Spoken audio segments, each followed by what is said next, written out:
Good evening. It's a great honour and pleasure to be here, and I'm really indebted to the Institute of Cultural Diplomacy and to Mark Dunfried for this invitation. For me, this 25-year anniversary has a personal importance, but as I'm a technologist, I'm a computer scientist who specialises in machine learning, as well as the head of a university, I'm going to give some personal context, but mostly a technological context. My mother is a refugee. She was from Upper Silesia. I am a hybrid. I'm definitely European.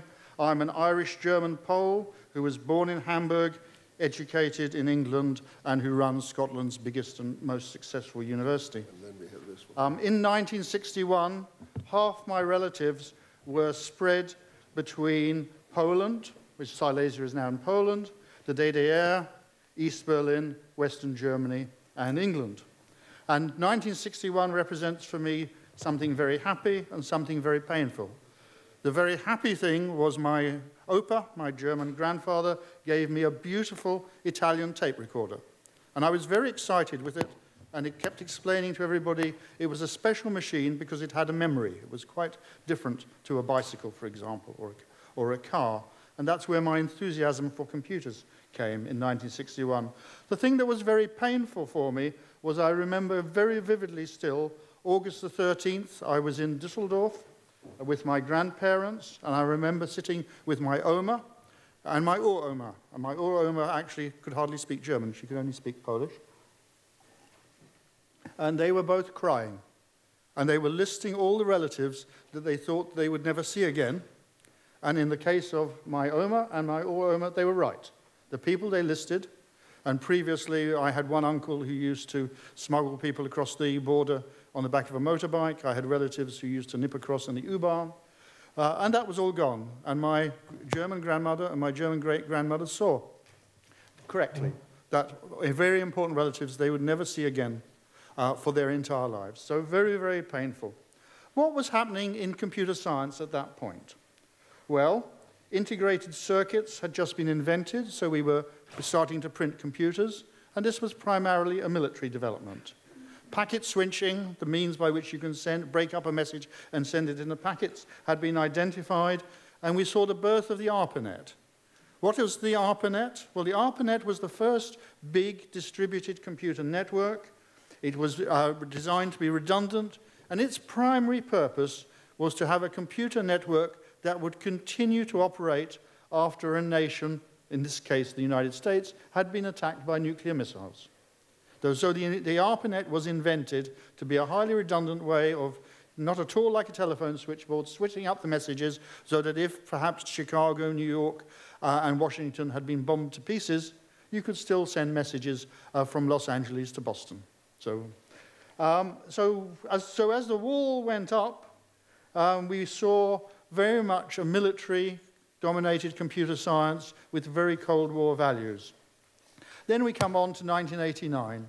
For me, again, 1989 is very vivid. At that time, I was the chairman of the NATO Advanced Educational Technology Program, and on November 9th, 1989, I was in NATO Supreme Headquarters. I was very surprised. I was not very politically sophisticated. I was very surprised by the news. Many of the Belgians there were not very surprised. These Belgian professionals, they had seen it coming. They were also very, very sad. Why were these Belgians who worked for NATO very sad? Because they correctly predicted that their job was about to go. Their job as a part of an east-facing NATO, that was going. So, obviously, immense happiness for myself and for people who are entirely German or part German in particular, but a really changing world. So what was happening with computers in 1989? Well, interestingly, the ARPANET was commissioned just as the war went up. In 1989, the ARPANET was got rid of. It was replaced by the internet. So the military network was replaced by a civil network with commercial purposes. And interestingly, again, exactly in 1989, Tim Berners-Lee, who worked at CERN, part of the biggest scientific experiment in the world, But he created the World Wide Web.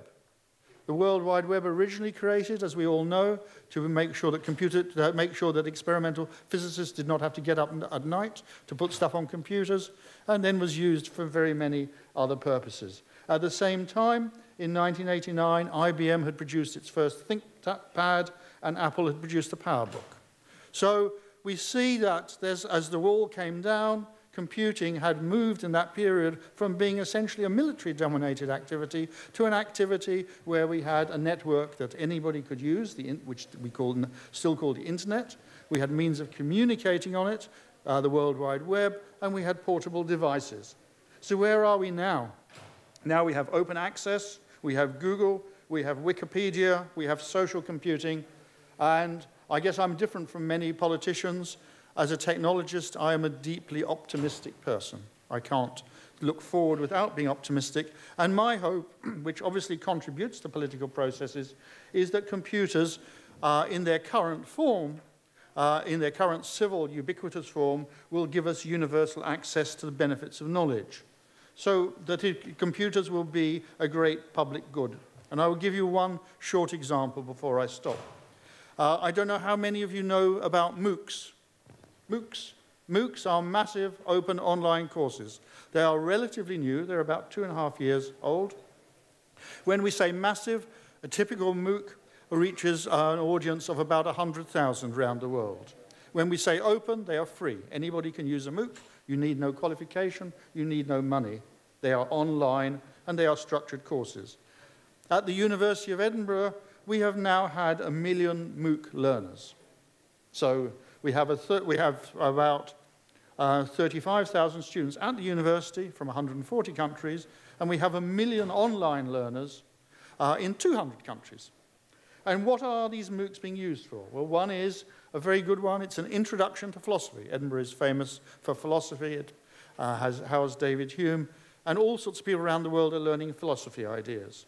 It has an introduction to the Higgs boson. We're very proud of Peter Higgs, the most important development in physics since Einstein, the new structure of matter that was determined, and we have a Mooc that explains that.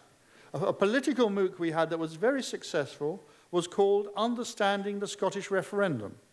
It was an online course that ran before, during, and after the Scottish independence referendum, where political scientists use electronic means to help groups of people all around the world see what was happening politically in Scotland and to understand it better. That is obviously a public good, to be able to expose political processes. And I should say, as somebody who's very proud to be in Scotland, and we were looking for a Scottish flag, but we don't seem to have found one, that if you are interested in open parliaments, you should look at the Scottish Parliament. Everything on the Scottish Parliament is online. It is very, very accessible. And one of the roles of computing, I think, is to make political processes transparent to everybody. A Mooc I find very attractive is called Astrobiology and the Search for Extraterrestrial Life. So this is a Mooc to help people use astronomy data and try and look, is there any nitrogen, is there any ammonia, might there in this distant galaxy be life forms like our own? A very successful Mooc, it's continued afterwards.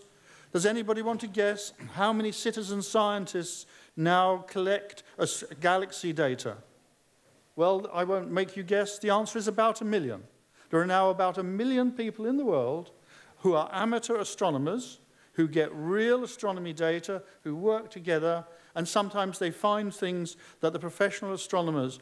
So we have broken a barrier, which is an amateur. Any of you, if you put the time in, could become an amateur astronomer. You could go online, you could look at real astronomical data, and who knows, you might have a new nebulae named after yourselves. It might take you 20 years, but it would be a big win. To have a nebulae named after. But the fundamental thing that is interesting here is that just as the technology opens the political processes, say of the Scottish referendum, they open the scientific, so that we have citizen scientists. And then lastly, we have a Mooc that I'm very proud of. It is called Critical Thinking in Global Challenges.